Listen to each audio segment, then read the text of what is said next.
Unsere Firma beliefert Kunden im C-Artikel-Management deutschlandweit. Wir liefern alles, was man im Büro braucht, von Papierbüro, Schreibwaren über Hygieneartikel, Reinigungsmittel, Gästebewirtung und Werbeartikel, je nachdem, was der Kunde wünscht. In unserem Unternehmen sind 42 Mitarbeiter beschäftigt und 12 mit einer Behinderung.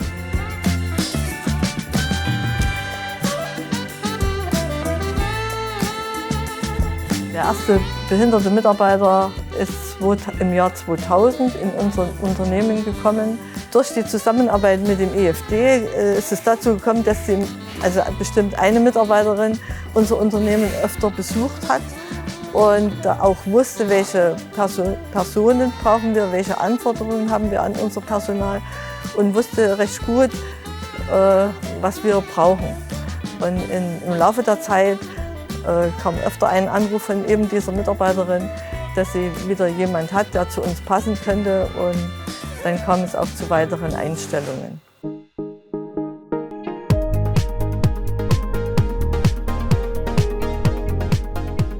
Also im sozialen Förderwerk ist ja jetzt zum Beispiel Support angegliedert. Dort können Arbeitgeber melden, wenn sie Bedarfe an Mitarbeitern haben, auch mit Schwerbehinderung. Und Support berät die Arbeitgeber dazu und versucht dann über den Integrationsfachdienst geeignete Mitarbeiter zu finden.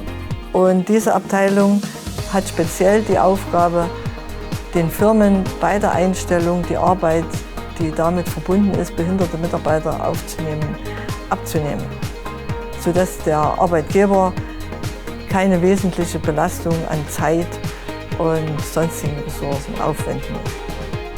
Auch Mitarbeiter des Integrationsfachdienstes in die Unternehmen fahren mit den schwerbehinderten Menschen und diese dann dort begleiten bei Vorstellungen.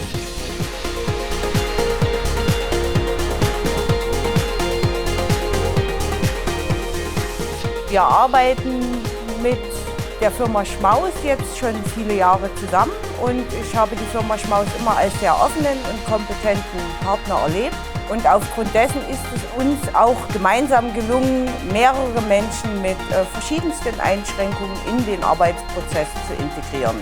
Und seitdem haben wir 3 gehörlose Mitarbeiter noch eingestellt und 3 mit einer massiven Hörbeeinträchtigung. Wir haben aber auch Mitarbeiter mit psychischen Problemen und autistischen Tendenzen und 2 Mitarbeiter mit Mehrfachbehinderungen.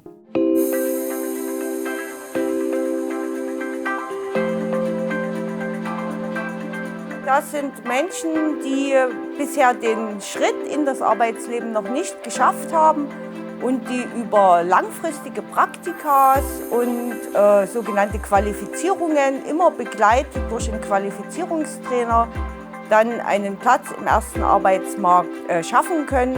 Wird schon immer geschaut, dass Klient und Arbeitsplatz zusammenpassen. Ne, das ist ja Voraussetzung. Aber das ist ja Voraussetzung für jede Einstellung. Dann meistens ist es so gelaufen, dass die Mitarbeiter ein längeres Praktikum bei uns absolviert haben, was dem gegenseitigen Kennenlernen gedient hat und doch sehr nützlich war in allen Fällen. Denn es ist auch vorgekommen, dass eine Mitarbeiterin oder eine Praktikantin gemeint hat, das wäre ihr doch zu schwer, die Arbeit in der Logistik, und sich dann doch was anderes gesucht hat. Aber in allen anderen Fällen ist es positiv gegangen. Unsere erste gehörlose Mitarbeiterin haben wir bekommen, auch über einen Anruf von der EFD. Und die Mitarbeiterin sagte mir, ja, ich habe jemanden, die kann viele Sachen machen und alles konnten wir gebrauchen. Und ja, wo ist jetzt das Problem? Warum ruft sie an? Ja, die Frau hört nichts.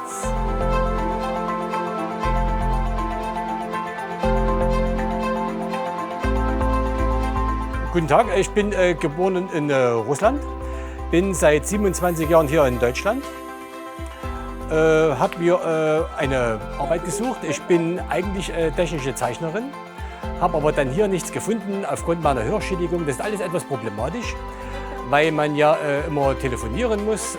Ich habe mir überlegt, etwas anderes zu machen und bin dann sozusagen über den Integrationsfachdienst hierher gekommen. Habe also praktisch über den Integrationsfachdienst die Chance bekommen, hier, mich auszuprobieren und arbeite seitdem sehr gern hier in der Verpackung. Habe also 2 Jahre lang auch schon in der Kommissionierung gearbeitet.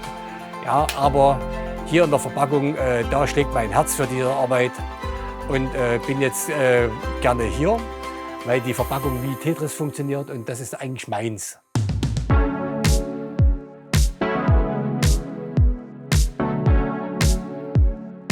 Also finanzielle Förderungen gibt es verschiedene. Einerseits beim Einstieg von Menschen mit Behinderung gibt es Eingliederungszuschüsse verschiedener Art über die Arbeitsagentur.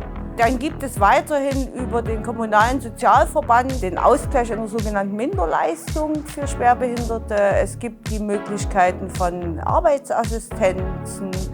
Es gibt die Möglichkeiten, Arbeitsplätze behindertengerecht auszustatten oder auch Investitionskostenzuschüsse für verschiedene Anschaffungen, die ein Arbeitgeber treffen möchte für einen Mitarbeiter.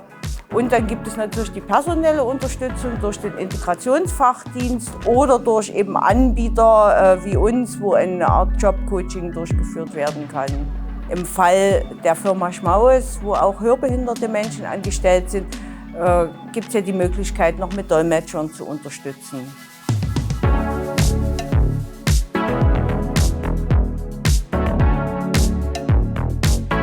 Für unsere Mitarbeiter war das auch eine große Umstellung, mit den behinderten Mitarbeitern zusammenzuarbeiten. Und es ist auch nicht alles reibungslos gelaufen. Manchmal ist es ja gar nicht der Geschäftsführer, sondern eher auch die Mitarbeiter, die dort einfach Ängste haben, weil sie nicht wissen, wie sie mit jemandem mit einer Schwerbehinderung umgehen können.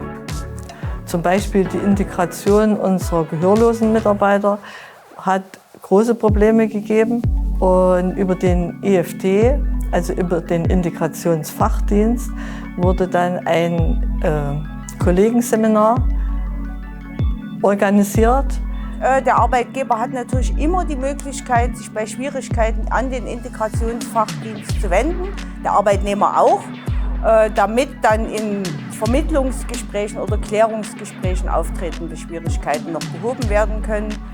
Im Ergebnis dieser Schulung war das Verständnis also untereinander viel besser und man konnte viel besser miteinander umgehen.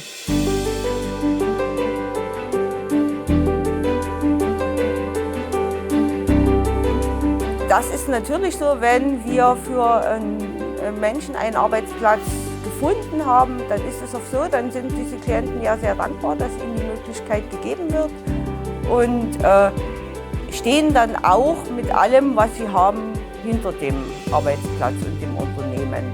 So, dann über die unterstützte Beschäftigung ist ja wirklich gegeben, dass wir lange Einarbeitungszeiten haben, sodass jemand optimal auf einen Arbeitsplatz vorbereitet werden kann.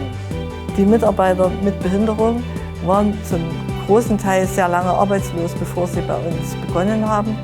Und es hat sich im Laufe der Zeit gezeigt, dass sie doch sehr loyal zu unserem Unternehmen sind. Von den Behinderten hat noch keiner bisher gekündigt. Und oft höre ich, dass sie froh sind, hier bei uns eine Arbeit zu haben. Sehr, sehr zufrieden. Also ich bin jeden Tag motiviert, wieder hierher zu kommen. Also ich kann hier bei der Arbeit abschalten, ich kann mich auf meine Arbeit konzentrieren. Ich liebe diese Arbeit.